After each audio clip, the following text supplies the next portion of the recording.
Ugh. Happy Tuesday from this rough day.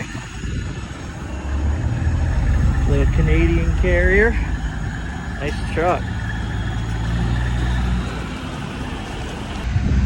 Alright, happy Tuesday from your local crossing guard. I am in somewhere in Wisconsin. I'm ready to cross into Minnesota. Stopped here to use the restroom, more importantly get a drink. I was out of drinks in here that I wanted to drink. Here's a little business lesson for the day. So I got a message from a place I used to work when I was like between 18 and 21. They do like truck customization and like minivan conversions, you know, like the high roof vans where they have like you would like go on vacation with your family and it had TVs and wood grain and all that. That's what I used to do between like 18 and 21. So I got a message from them today and they said, hey, we need carriers for our longer distance trucks. Like, I guess they get trucks shipped into them, they customize them, and they ship them to dealers.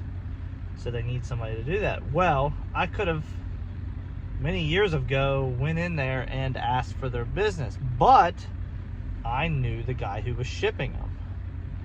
He is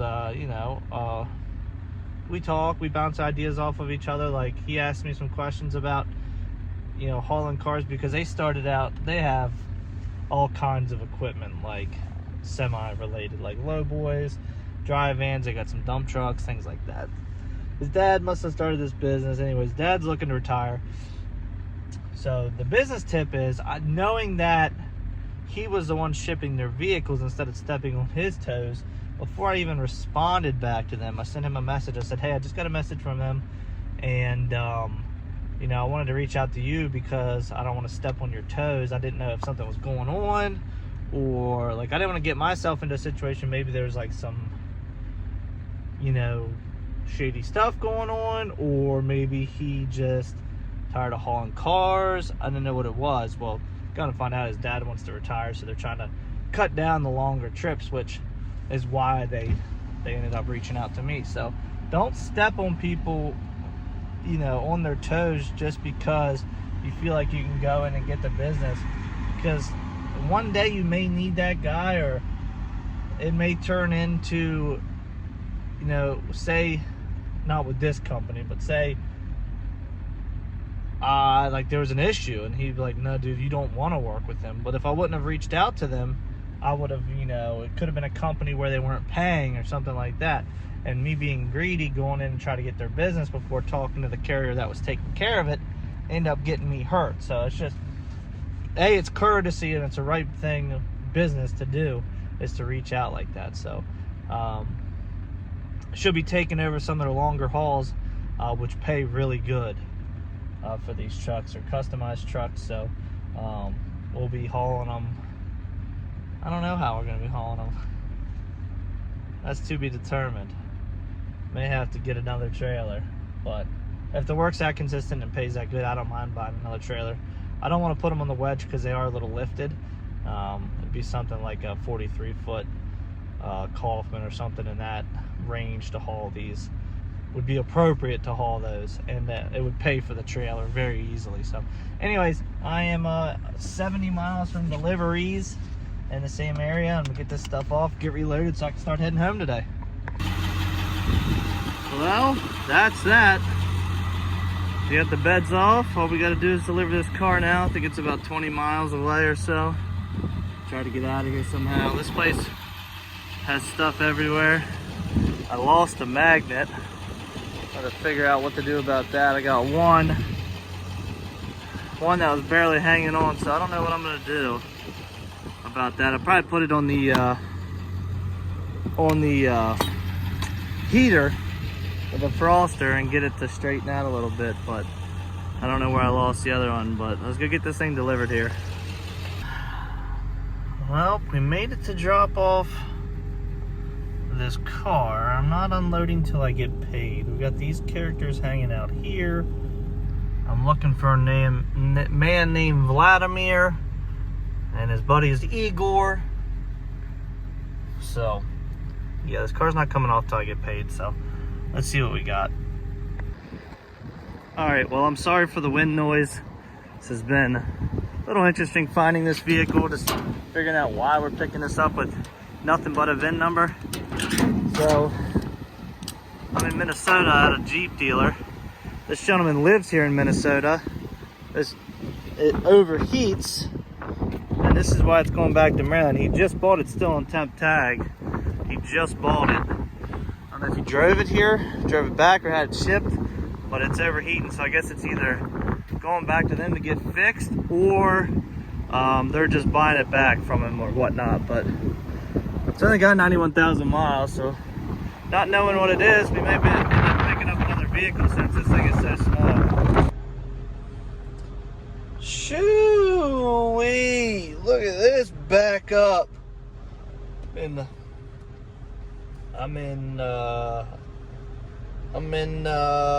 Roberts, Wisconsin at this Flying J. This place is packed. It's only 3:25 here.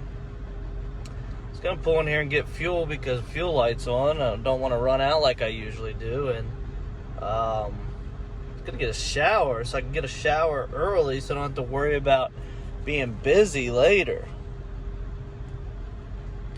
But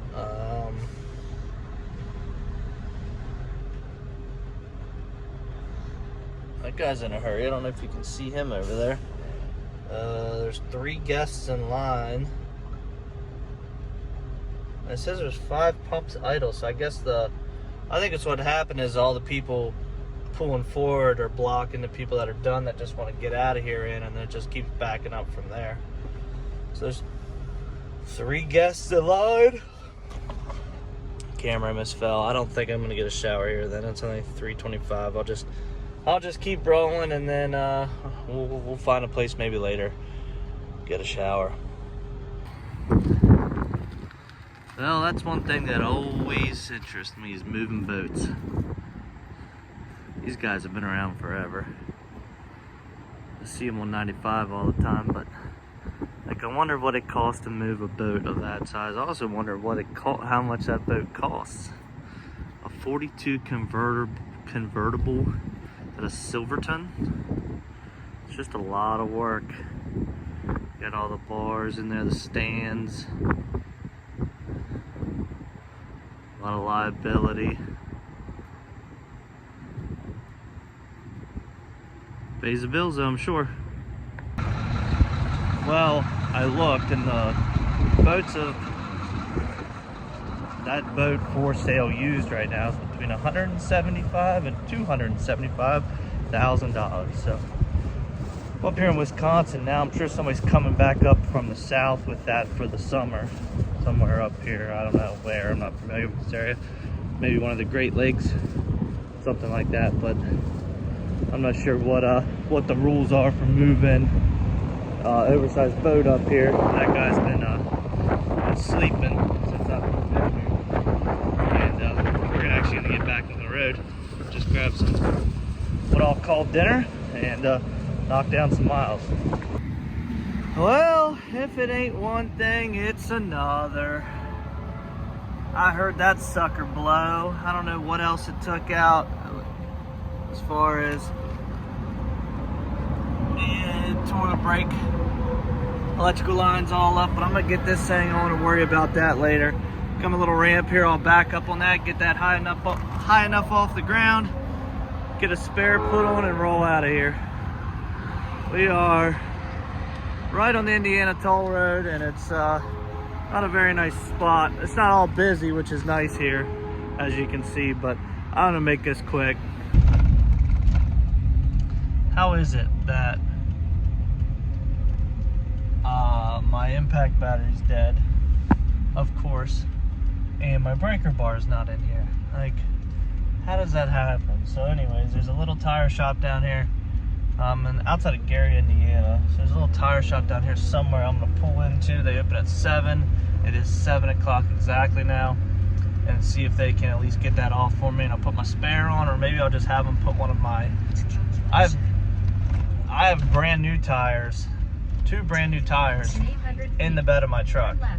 That tire wasn't bad, but I just ordered 2 extras, and they're in the bed of the truck, but they came late Sunday. I didn't have time to get them put on, so I don't have a really good spare, or I can't even get, the spare I have is a little worn, and I can't even get the wheel off, my impact's dead. So I'm gonna limp down here and see what we can do. So y'all remember how I'm looking for, I broke some wheel studs? Well, I can't seem to find any of the right size. So I'm just gonna probably have to go ahead and get a hub, which is no big deal, or order one. I just kind of wanted to have it done for tomorrow. So here I am in Angola, Indiana. And I'm thinking, you know, all these trailer places, you know, from Mishawaka to everywhere across 80. I'm like, you know what? Let me just see. Well, you see that? There's a Dexter place right here. Rockwell American. Look them up. Saw reviews like, yeah, we had an issue with our trailer. They took care of us, blah, blah, blah, blah. I'm like, sweet. They advertise they have all this Dexter stuff, something about redneck trailer supply. I'm like, awesome. Let me pull in here. I bet you they'll have what I have what I need as far as a wheel stud. If not, I'll just buy a hub. They're not even open. They only do online orders. You can't just walk in anymore and order there, so that's kind of discouraging. So probably just gonna go ahead and order what I need and figure it out.